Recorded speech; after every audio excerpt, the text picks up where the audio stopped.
Estás escuchando Arquitectura Radial. Y bien, señores, estamos de vuelta con ustedes en Arquitectura Radial. Nuestro invitado de hoy es agente inmobiliario, broker y director regional de RE/MAX República Dominicana. Esa es la introducción, licenciado Glenier. Un aplauso para Melido Marte. Gracias por la invitación aquí a Arquitectura Radial. Así es. Y estoy para servirles. Excelente. Señores, estamos conversando con una leyenda del sector inmobiliario. Bueno. Para nosotros es un honor tenerlo. Un máster. Sí. Ajá. Y antes de entrar a las preguntas técnicas con respecto al sector, ¿cómo entra Melido Marte al sector inmobiliario? Brevemente, para que la gente pueda conocer, o nuestros arquioyentes. Bueno, en marzo próximo cumplo 30 años Wow. dedicado a tiempo completo al mundo inmobiliario y caí de una manera muy particular. Nadie cuando pequeño dice, cuando seas grande quiero ser agente inmobiliario. Todo el mundo quiere ser o policía, o médico, o ingeniero, arquitecto, pero creo que muy poca gente, salvo que sea el hijo de un agente inmobiliario, pues se dice eso. Y caí en el mundo de los bienes raíces, yo diría que de la mano de mi padre, ingeniero, dedicado a la construcción por muchos años y metido en todas esas construcciones y viendo siempre terrenos y dónde iba a construir o desarrollar algo nuevo, pues me llamó la atención. No me dediqué a la ingeniería, soy malo para los números, pero se me presentó la oportunidad de hacer una venta e inmediatamente hubo un clic que hizo dentro de mí. Yo dije, encontré mi vocación. El enganche. El enganche. Como dice uno, aquí es. Así. Sí. Muy bien. Usted no es bueno con los números en sentido de ingeniería, pero con otros números sí es bueno. Bueno, Sabe de números. Sí. los mínimos necesarios para poder subsistir. No, sabe de números, que es lo importante. No, pero mire, básicamente decirle que hoy en día el sector inmobiliario llama mucho la atención porque tanto en el área industrial, tanto en el área comercial, tanto en el área personal, existen agentes inmobiliarios que ofrecen servicios para diferentes propuestas y servicios. Por ejemplo, en sí, para las personas que nos escuchan, ¿cuál es la función exactamente de un agente inmobiliario? En cualquiera de los escenarios que puedan entrar para una persona adquirir un servicio. Yo diría que un agente inmobiliario tiene doble función. La de un acompañante y la de un asesor. Si yo fuese a construir una casa, pues pudiese auxiliarme de un maestro constructor. Nosotros criticamos eso severamente aquí. Pero si yo quiero las cosas bien hechas, pues creo que debo buscar a un profesional del diseño, del buen uso de los espacios, del aprovechamiento del medio ambiente y del entorno. Así es. Es decir, que tengo que auxiliarme de un arquitecto. Y asimismo es en otras profesiones. Yo puedo, si tengo algún problema de salud, puedo ir a un curandero, al brujo del barrio, o puedo ir a un médico o a un especialista de la salud. De la salud. Entonces, el agente inmobiliario es aquel que, aparte de conocer todo lo que hay en una zona o en un tipo de inmueble a la disposición de ser vendido, de ser mercadeado, pues también conoce las necesidades, ayuda al proceso de toma de decisiones, conoce todas las intríngulis del proceso de la venta, de la parte contractual, de los precios, de las ventas realizadas en una zona, y puede ayudar. Viene siendo un guía. Un guía. Excelente. Un guía. Por eso dije un acompañante, alguien claro. que colabora en el proceso de toma de decisiones de adquirir o una vivienda o un inmueble de corte comercial o para tomar para hacer una inversión y eventualmente pues tener una plusvalía. Excelente. Eso es así. Usted me contestó ya una de las preguntas que yo tenía, que era ¿por qué contratar o por qué acercarse a un gestor inmobiliario? Y usted le agregó ese ingrediente del por qué. Entonces vámonos con la siguiente, que sería, nosotros hablábamos hace unos domingos sobre el costo de metro cuadrado en la ciudad, en Santo Domingo Este, Norte, Oeste y el distrito. Y el Estado emite unos precios y el sector privado emite otros. ¿Por qué esa diferencia siendo el mismo suelo? ¿Qué es lo que le agrega valor que el Estado no lo tome en cuenta? O y viceversa, ¿verdad? Bueno, el gobierno cada vez está más cercano al establecimiento de los precios, incluso a veces se va un poco por encima, provocando distorsiones y buscando pues recaudar más impuestos, quizás de lo debido y afectando el mercado. Ahora bien, simplemente eso se debe a que no es un mercado completamente transparente. Se ha ido ganando, como dije, terreno en ese aspecto.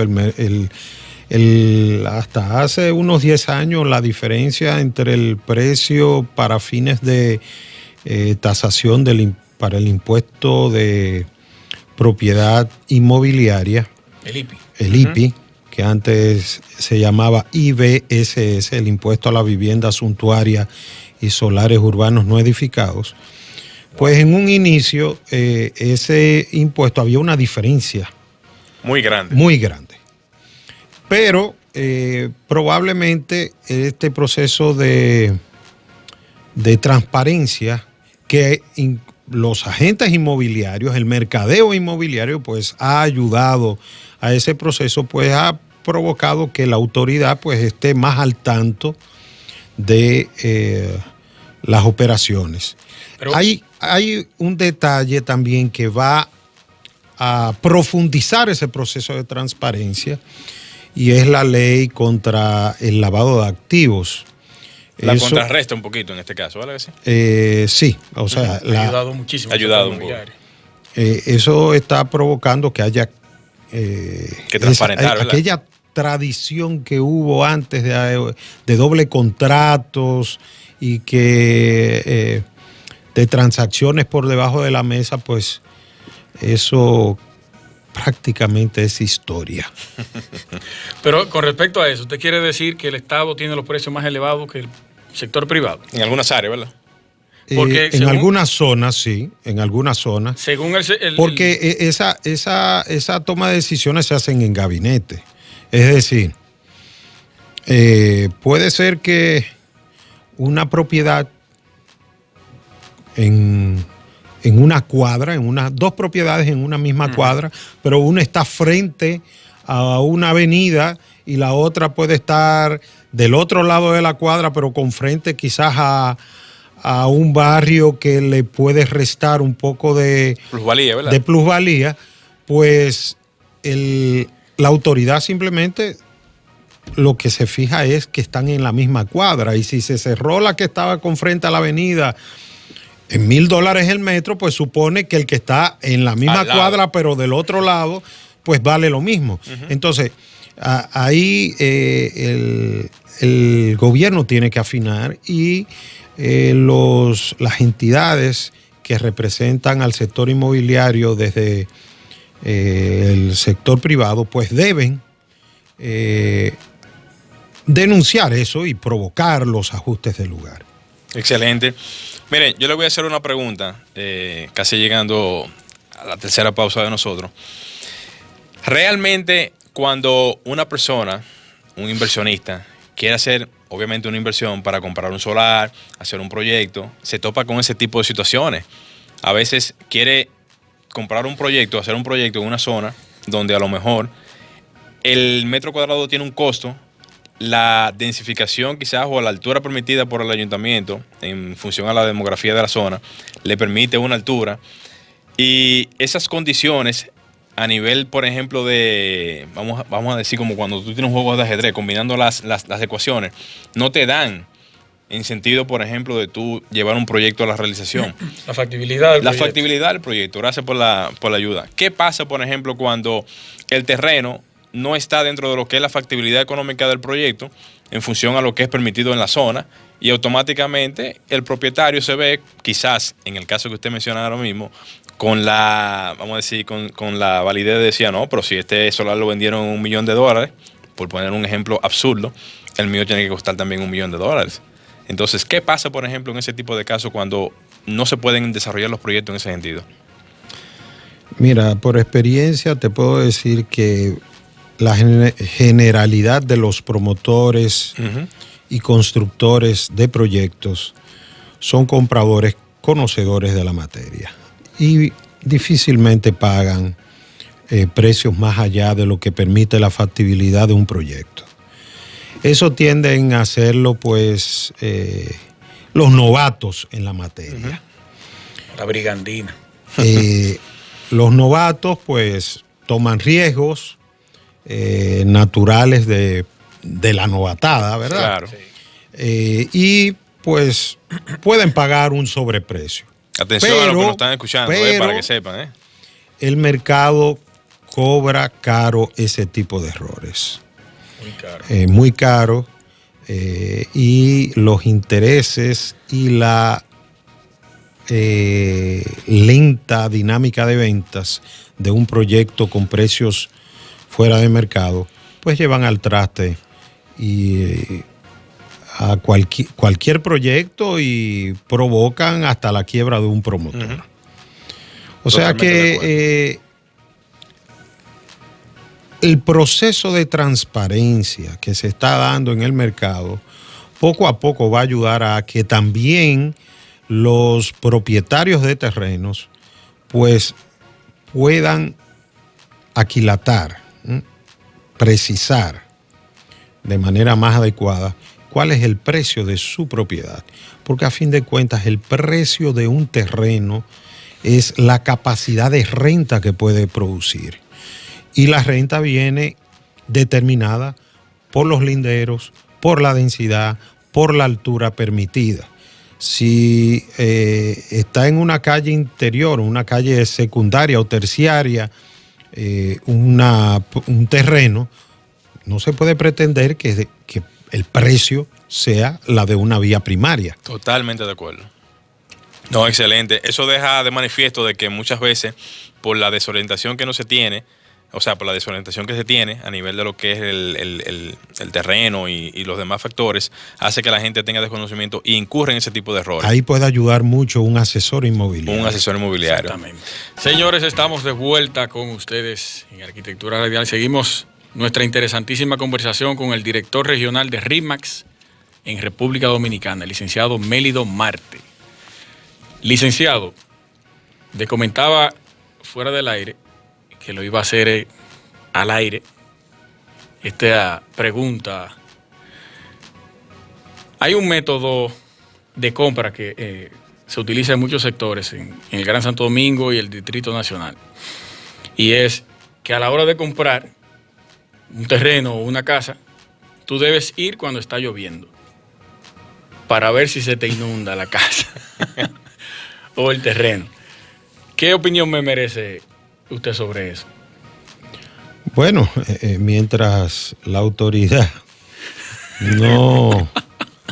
no mantenga los invernales debidamente limpios y que haya en todas partes la infraestructura necesaria para que las aguas pluviales y también las el drenaje sanitario pues sea dispuesto de manera adecuada, como merece una ciudad ya como la nuestra, pues ese es de los truquitos que muchos agentes inmobiliarios les recomendamos a los compradores. Es lamentable que haya que... Decirlo así, ¿verdad? Sí, sí. Pero...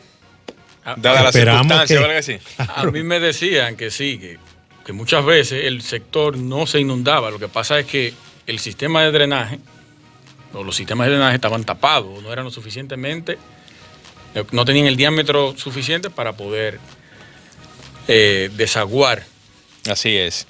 Mire, usted sabe que aparte de esa pregunta que le hace el arquitecto, que fue media buscapié, como dice la gente, quería decirles, por ejemplo, que muchas personas cuando van a también a invertir proyectos inmobiliarios no saben de algunas vertientes, por ejemplo, como lo que es el fideicomiso y lo que eso complementa con la parte inmobiliaria.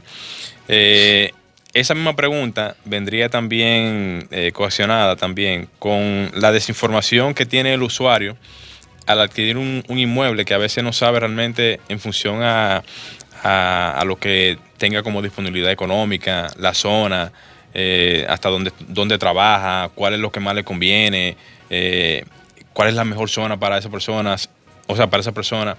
En ese sentido, ustedes, aparte de la orientación que dan, ¿qué opinión usted se merece con relación a esta parte que tiene que ver con los fideicomisos y las orientaciones a las personas al momento de adquirir una vivienda?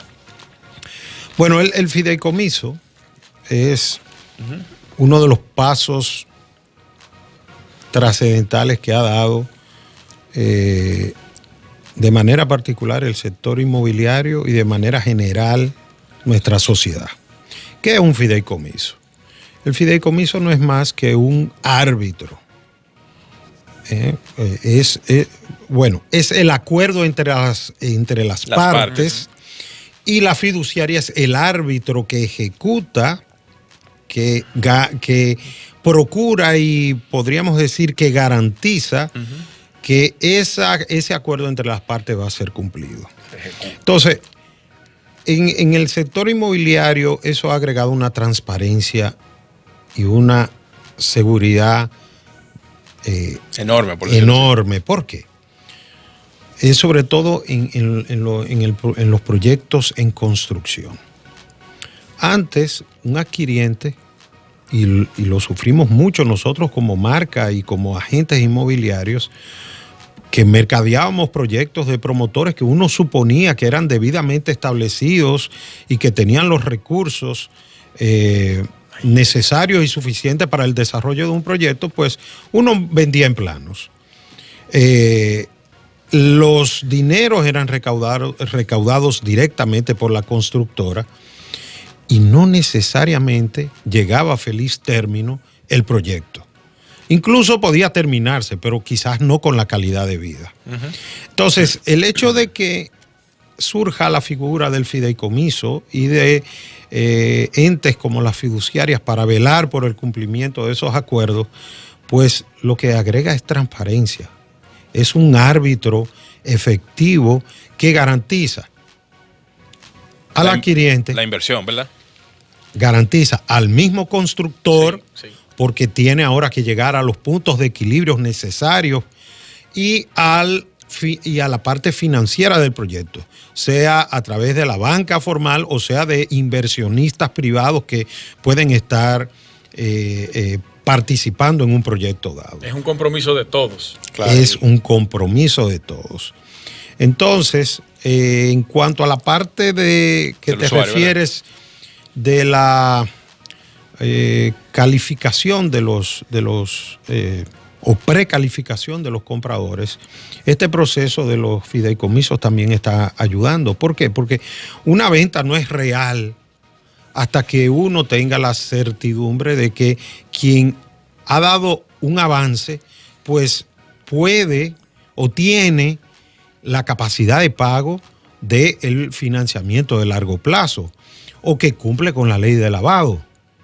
Entonces, ese proceso de precalificación de los adquirientes en cualquier proyecto, ahora de manos de los fideicomisos, pues está ganando terreno para darle mayor seguridad a todo el proceso del mercadeo inmobiliario. Bien, en ese sentido, remontándonos al 2008, ¿qué ocurrió o qué pasó en República Dominicana cuando la crisis inmobiliaria de Estados Unidos, con esa explosión de esa crisis inmobiliaria, esa burbuja inmobiliaria? ¿Cómo se manejó el mercado aquí? Te voy a dar una opinión muy particular. La crisis del 2008 nosotros la sufrimos en el 2003. ¿En el 3? Sí, cuando el caso de la caída de los bancos locales. Luego vino el nuevo Código Monetario y Financiero que regulaba la banca local. La banca estaba sólida aquí en el país en el 2008. El impacto, a mi juicio, que tuvo el mercado local, producto de la crisis internacional, no fue tan amplio y profundo como lo fue en otros países.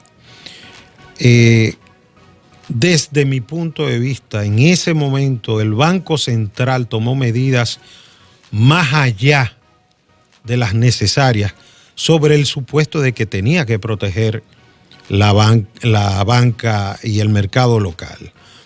Lo sobreprotegió y afectó mucho el proceso de construcción, los préstamos interinos en ese momento.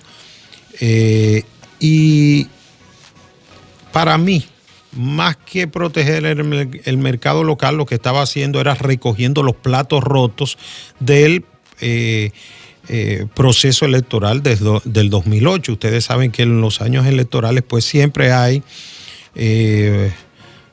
un gasto desmedido de parte del gobierno de turno. Y el Banco Central exageró, a mi juicio, la nota en aquel momento. O sea que fue más el exceso y el celo de la autoridad del Banco Central en ese momento que lo que afectó el mercado internacional, al mercado inmobiliario dominicano en aquel entonces. O sea que es difícil que haya una burbuja inmobiliaria aquí, un declive inmobiliario. Bueno, depende a qué tú quieras llamar Porque en el 2017 un economista emitió un artículo haciendo un llamado y una advertencia sobre esta. Ahora no recuerdo el nombre del economista, que en República Dominicana pudiera venir una burbuja inmobiliaria porque se están construyendo viviendas que la gente no puede adquirir. Bueno, ese es un temor que muchos que estamos en el sector inmobiliario venimos teniendo hace años. De que un día se está construyendo mucho, un día van a bajar los precios. Sí, es probable, pero en términos generales la economía dominicana ha estado muy estable en los últimos 15 años. Sí, eso sí. La tasa de cambio se ha ido desplazando de una manera controlada.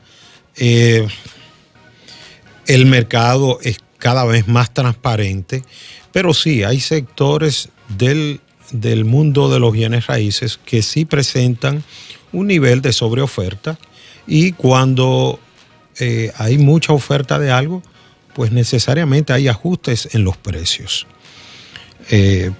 Pero todavía hay mucho por donde crecer en el sector inmobiliario dominicano.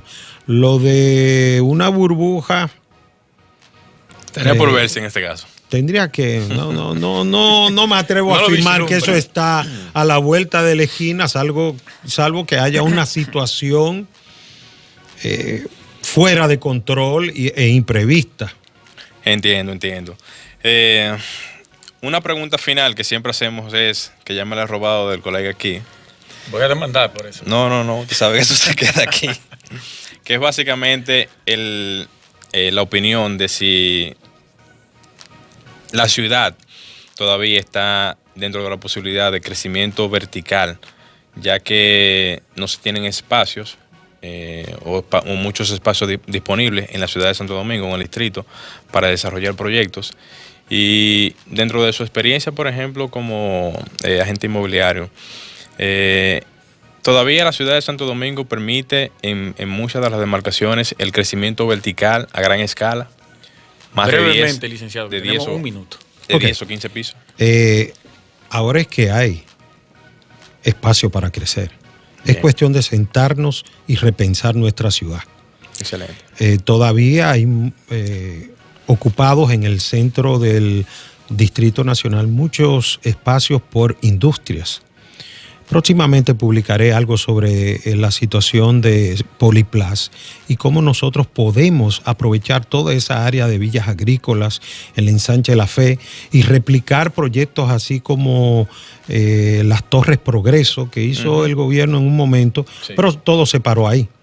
Ahí hay la oportunidad de multiniveles y densificar esa zona, entrar en un proceso de gentrificación y lograr el desarrollo, aprovechando el mobiliario urbano sin mayores gastos, lograr el crecimiento de nuestra ciudad, del centro de nuestra ciudad. Y siendo esa una de las mejores infraestructuras que tiene Santo Claro, Domingo. ahí tenemos metro, acueducto, calles asfaltadas, está todo. preparada. Bien, señores, llegamos al final de nuestra tremenda entrevista con el licenciado Mélido Marte. Licenciado, ha sido un placer tenerlo por aquí. Para mí. El equipo de Arquitectura Radial, Guiliniel Morel y Luis Taveras, nuestro compañero Franklin Tiburcio. Quedamos agradecidos y complacidos y esperamos volverlo a tener por aquí nuevamente. Estoy para servirles. Excelente. Señores, hasta aquí Arquitectura Radial y nos vemos el próximo domingo. Y hasta aquí